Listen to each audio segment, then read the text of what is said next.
ঝাপসা চাঁদের আলোয় ভিজে থাকা রাত। আকাশে মেঘ জমে আছে, মাঝে মাঝে বিদ্যুতের ঝলকানি। আমাদের গ্রামে বহু পুরনো একটা কুঠি আছে। গ্রামের প্রান্তে ঝোপঝাড়ে ঢাকা, মাটির গন্ধ আর স্যাঁতস্যাঁতে দেয়ালের ভেতর দাঁড়িয়ে থাকা সেই ভাঙা বাড়িটাকে সবাই চেনে পেতনির কুঠি নামে। শোনা যায় প্রায় 40 বছর আগে ওই বাড়িতে এক মহিলা থাকত। কেউ তাকে ডাইনি বলতো, কেউ বলতো তান্ত্রিকের শিষ্যা। হঠাৎ এক রাতে গ্রামের 3 জন শিশু নিখোঁজ হয়ে যায়। মানুষজন সন্দেহ করে সেই মহিলাই তাদের নিয়েছে। এরপর গ্রামের পুরুষেরা মশাল হাতে গিয়ে তাকে ধরে কুঠির ভেতরে শেকল দিয়ে বেঁধে রাখে এবং দরজায় বিশাল তালা লাগিয়ে দেয়। কেউ বলে সেই রাতে তাকে পুড়িয়ে মারা হয়েছিল, আবার কেউ বলে সে মারা যায়নি, শুধু কুঠির ভেতরে বন্দি রইল চিরকালের জন্য। ছোটবেলায় এসব গল্প শুনে শিরদাঁড়া দিয়ে ঠান্ডা স্রোত নেমে যেত। আমাদের মায়েরা শপথ করে বলতো, ওই কুঠির কাছে যাস না, তালা খুললে প্রথমে শব্দ হবে, তারপর হাসি, তারপর তুই আর ফিরবি না। কিন্তু যতই ভয় পাই ততই কৌতূহল বেড়ে যেত। গত বর্ষায় আমি আর আমার বন্ধু বাপন আরেক বন্ধুর সাহসে গিয়ে সিদ্ধান্ত নিলাম কুঠিটা একবার দেখে আসব। গ্রামের লোকজনের চোখ এড়াতে আমরা ঠিক করলাম রাতে যাব। রাত প্রায় 10:30। চারপাশে শিয়ালের ডাক শোনা যাচ্ছে। কাদা ভরা সরু পথ ধরে আমরা 3 জন টর্চ হাতে এগোতে লাগলাম।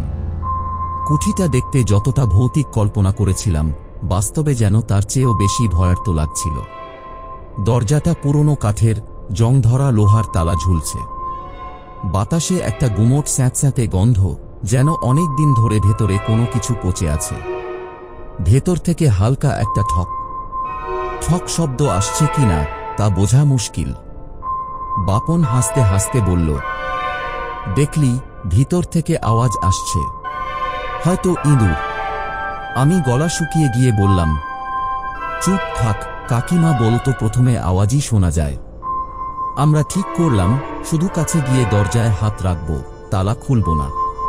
কিন্তু ঠিক তখনই আমাদের সঙ্গে থাকা ছেলেটা জিতু পকেট থেকে এক পুরনো চাবি বের করে বলল, এই তালা আসলে মিলিয়ে নেওয়ার জন্য আমি এনেছি, যদি মিলে যায়। আমরা হতভম্ব হয়ে ওকে থামানোর চেষ্টা করলাম, কিন্তু সে হেসে হেসে চাবি ঢুকিয়ে ঘুরিয়ে দিল। এক অদ্ভুত কর্কশ শব্দে তালাটা খুলে গেল। আমার বুকের ভেতর যেন ধক করে উঠল। দরজার ফাঁক দিয়ে ভেতরের অন্ধকার যেন আমাদের দিকে হা করে তাকিয়ে আছে। তখনই ভেতর থেকে ঝি ঝি ঝি করে শেকলের শব্দ শোনা গেল।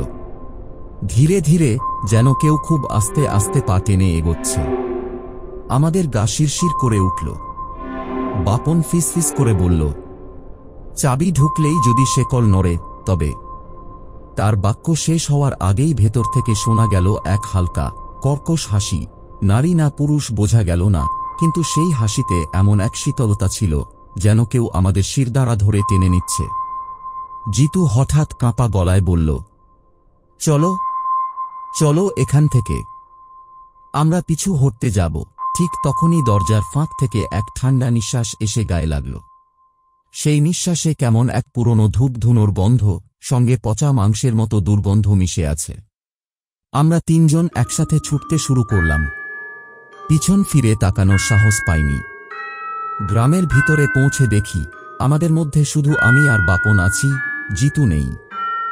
অতঃপর পুরো গ্রাম মশাল নিয়ে খুঁজতে বের হল। কুঠির সামনে গিয়ে দেখি দরজা খোলা, তালাটা মাটিতে পড়ে আছে, কিন্তু ভেতরে কেউ নেই। শুধু মেঝেতে কাদা ভরা এক জোড়া পায়ের ছাপ, যা দরজার ভেতর থেকে শুরু হয়ে বাইরে এসে হঠাৎ মিলিয়ে গেছে। জিতুকে আমরা আর কোনোদিন খুঁজে পাইনি। মানুষ বলে সে নাকি নিজের পায়ে হেঁটে কুঠির ভেতরে চলে গেছে, আর সেই শেকল ও হাসি এখন তার জন্য বাজছে।